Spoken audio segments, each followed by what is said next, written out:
here's how to edit any brush in Procreate so you can get beautiful tapers like this. Simply come into your brush library and select the pen that you want to edit. In the brush studio, the first thing you need to do is adjust the ends of the brush to have a taper at the start and the beginning. The next thing we adjust is the size. This is the size of the taper, so we want to whack this up to the maximum. Next up is opacity, and this is how much the pen fades at the beginning and end of the stroke. And secondly, we have pressure, which is how much pressure affects the taper of your brush. And last, we have the tip, which is either sharp or more blunted.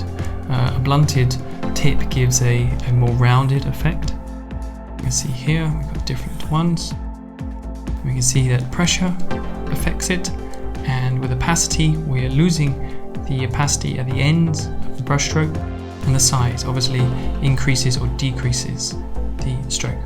After that, what you have to do is press done, and now you'll be able to draw beautiful strokes with wonderful tapers, just like that.